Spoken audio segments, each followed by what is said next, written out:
Shalom. All praise go to the Most High, Yahawah, Sham, Yahawashi, Qadash. Double honors to the apostles of Greatmillstone, Apostle Tar, Apostle Barak, Apostle Rawchaa, Apostle Rawchaa, and the Shalom to all the sincere Ahtham that push this word, sincerity, and in truth. Before I continue, I want to say that the so-called Negroes, Latinos, and Native Americans are the children of Israel that the Bible speaks about. The people that call themselves Jews in the land of Israel are go back to the Khazarians, which go back to the Amalekites, which are the head tribe, the chief tribe of the Edomites, which are the red people according to the Bible. The people that call themselves white people are also Edomites. And with that being said, so they're actually the red people. These videos we make are to wake up our people, to bring them back to Yahawashi, which is the Heavenly Father's name and the Son's name, because the Heavenly Father is about to pass heavy judgment upon this planet Earth. So with that, I want to read this article. It says, my 12-year-old daughter's friends and teachers pushed her into wanting to be a boy. Thank the Most High. Thank God lockdown allowed her to escape. So this is what they do, When the topic is drinking and drugs and alcohol, you have to be 21 plus to be able to make a adult decision, because you have to be an adult to make a certain decision of using drugs or using alcohol, But when it comes to transgenderism, you could be 8 years old and change your gender, which is wicked. And 9 times out of 10, it's your teachers that are paid by the state to basically push you in that direction, Let me see. Let me read this. Debbie Hayton. Debbie Hayton is a high school teacher and trade union officer. She teaches science to 11, 18-year-olds at a school in central England. As a transgender person, she has written extensively about what it means to be trans and how trans people can be included in society without compromising the rights of other vulnerable groups. Her work can be read in publications from across the political spectrum, where rational scientific debate is allowed and encouraged. Follow her on Twitter, Debbie Hayton. Exclusive. An American doctor gives RT a powerful and a moving account of how her daughter was encouraged to change sex by her school and was wrongly told that the puberty blockers she could take were safe and reversible. The J.K. Rowling furor this summer alerted the public to transgender ideology and the deleterious impact on women's rights. But a legal case being heard in London this week exposes a scandal that is possibly even greater. Kira Bell, now 23, is taking legal action against the Tavistock and Portman NHS Foundation Trust, which runs NHS England's only gender identity clinic for children. More than 2,700 children, some as young as 10, were referred to the clinic last year, a 20-fold rise over the past decade. Many, like Bell, are quickly put onto puberty blockers that can cause dangerous side effects. Bell, who now regrets taking the drugs as a teenager to try to become a boy, said this week there needs to be a stop to prescribing puberty blockers to children under 18. Exactly, man. So when it's alcohol and drugs and stuff like that, and being able to be of legal age, everything, you're supposed to be even 21 plus in America or 18. But when it comes to these transgender type things, they lower the age to 10 or 8, And that's wicked, man. And that's how you can see that they pick and choose when it benefits them. They change the law or they do things like this, man. Belle, however, is just one of many girls across the world who have been misled into thinking that they can become boys and that the process is safe and easy. With decisions driven by social media influencers and peer pressure and encouraged by right-on teachers, parents have been left bewildered by the sudden change in their daughters and the catastrophic effect on their mental health and ultimately their ability to have children of their own. As Sheila Jeffries, the feminist academic, has warned, the transgendering of children now is simply a form of eugenics, which shares similarities with the forced sterilization of homosexuals, criminals, the disabled, and people with mental health problems in the early 20th century. You see, so this is a form of eugenics. which we already knew about it. Homosexuality, transgenderism, all these things are something about that blocks basically is basically against what Yahawashi wanted, which is be fruitful and multiply, In the early 20th century, RT this week talked to Jennifer, a physician in her 50s whose daughter, now 14, identified as transgender from the autumn of 2017 until the spring of 2020. Speaking from her hospital in Massachusetts, she explained with pride how her daughter had resisted gender stereotypes from an early age. She always wore t-shirts and shorts. She didn't like to wear dresses and skirts after the age of 6, said Jennifer. She was very active playing outdoors with cars and trucks and dug holes. She wasn't stereotypically masculine. She was just an ordinary androgynous kid. When she was 7, she had her hair cut short and some people mistook her for a boy. We thought that was cute and funny just fine. But by the time her daughter was 11, very different messages were circulating at school. Earnest, progressive people were talking about gender identity, and she started to apply that notion to herself. Initially, the school kept the news from Jennifer. It started in the fall, but I didn't actually know about it until the spring of 2018. They told me that the school never tells the parents when the child wants to change their pronouns because they don't want them to be at risk. You see, and this is what happens, man. At school is very dangerous now, man. They can shoot your children up with vaccinations, which they are probably already are planning to do, while the parents are away, and these are the things, and these schools do whatever the government tells them to do, man. There's no backlash for anything. They do whatever they want to do. That's why we need Yahawashi Sham, man, to destroy this kingdom, because they're wicked, man. They try to force your children into being what they want your children to be, instead of being a product and a representation of you. Which that's how it's supposed to be. But slowly but surely, they're taking all your how do you say that? All your rights away, as parents. Jennifer was told only when permission was secured from her daughter. Initially supportive of her daughter's new non-binary identity, she had no clue as to the implications, which extend far beyond they-them pronouns. The pressure from school had been insidious. They had a trans student and a non-binary teaching assistant. Because of the adult who also went by they-them, they had to have a pronoun circle every time a visitor came into the classroom. No wonder she wanted to choose something more interesting than she/her. I don't think this would have happened without this intense focus on gender identity every single day. Alarm bells rang, however, when her daughter asked her for puberty blockers.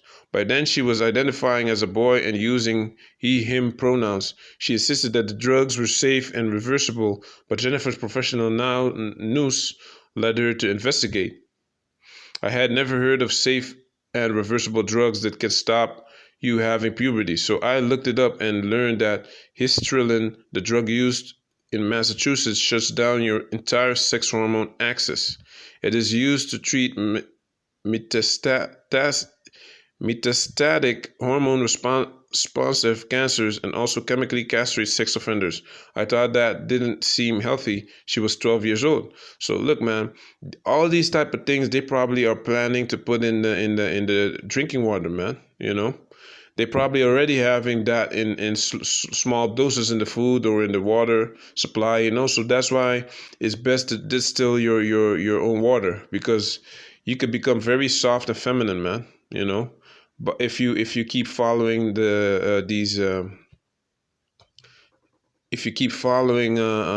this society, man. Jennifer had been trying to affirm her daughter's transgender identity. I even called the clinics to try and get her an appointment. That never materialized. Cost was an issue, as the prices I was finding were over $1,000 a month. But it was a hyperbolic tweet that broke the spell in Jennifer's mind. She recalls that tweet was ridiculous and it was from Planned Parenthood. Some men have a uterus.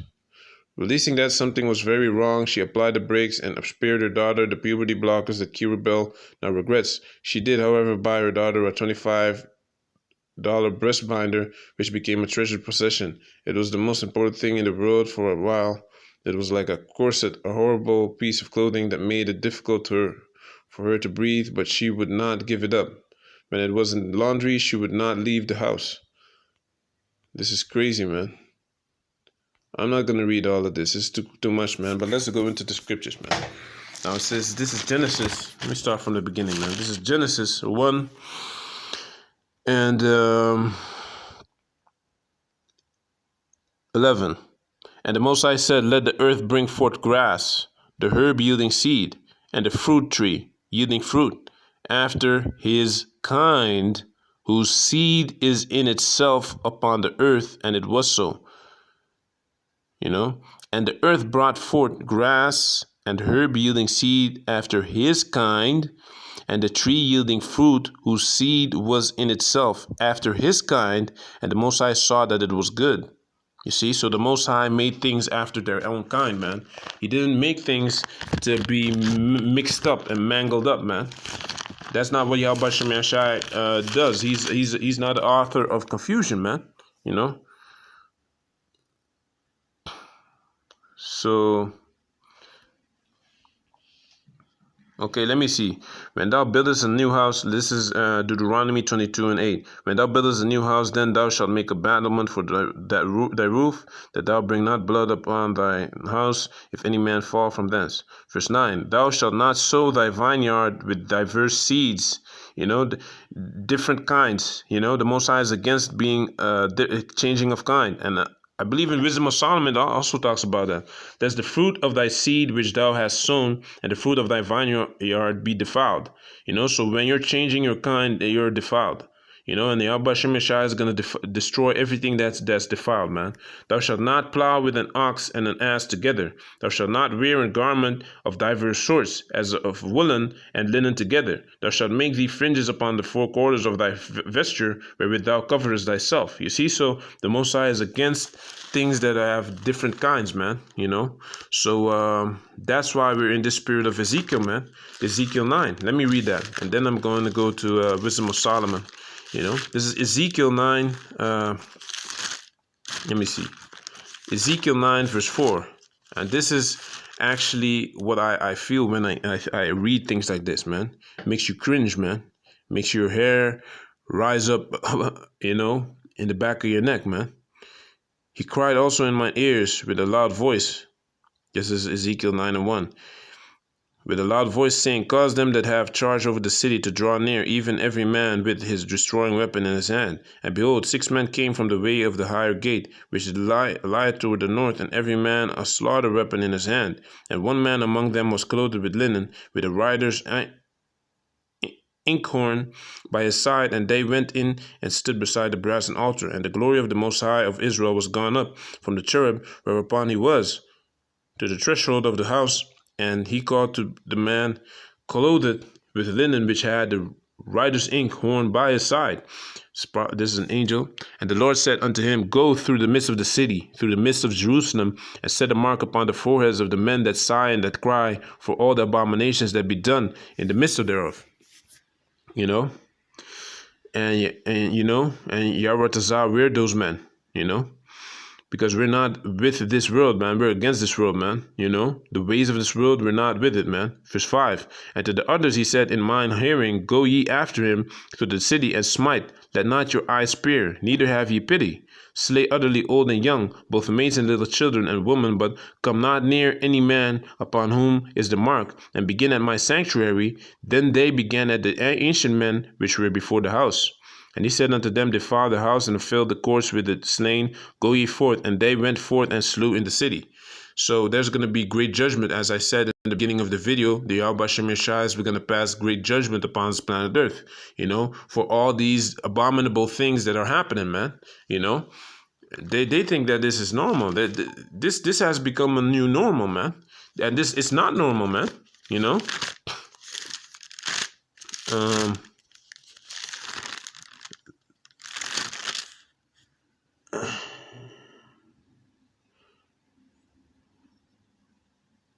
Yes, so let me read this. This is Wisdom of Solomon 14 and 24. They kept neither lives nor marriages any longer undefiled. Verse 22. Moreover, this was not enough for them. No, otherwise I have to read the whole thing, man.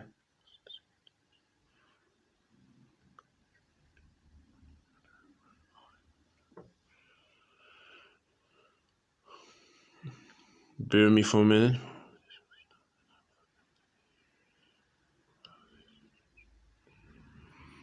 Yeah, man. Yeah, let me start at 22. This is Wisdom of Solomon 14 and 22. Moreover, this was not enough for them that they erred in the knowledge of the Most High, you know.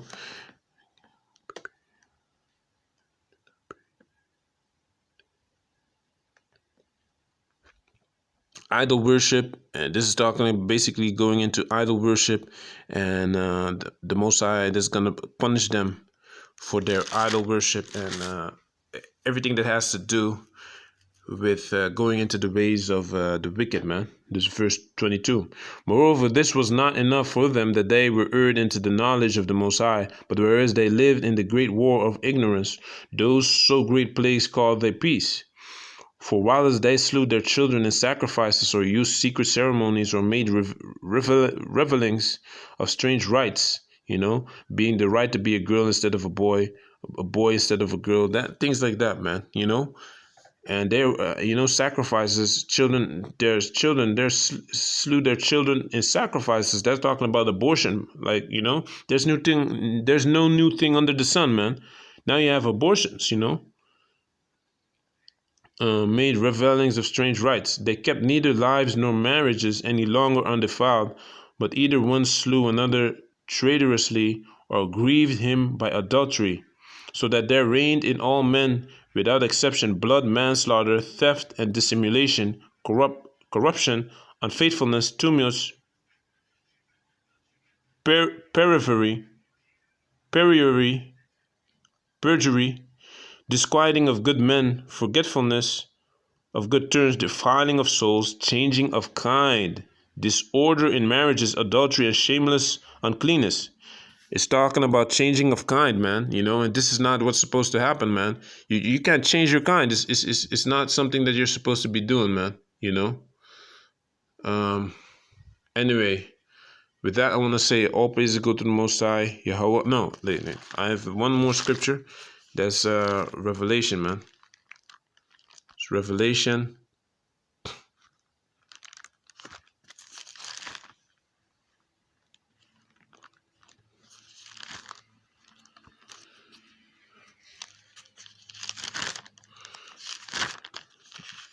Revelation 13.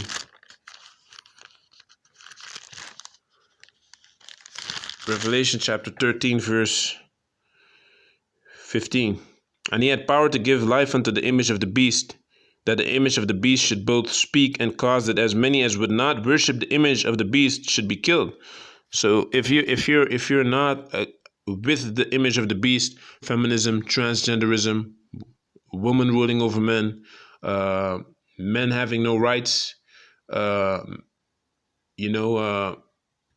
not being able to rule their family, if you're not with that, basically you're not of this world. You're not supposed to be in this world, and that's what they're gonna do. They're gonna try to kill anyone that's not in agreement with them, or that doesn't want to change his mind into agreeing with the image of the beast. So with that, I want to say all praises go to the Most High, Yahawah, Sham, Rawchaa, Qadash, Shalom.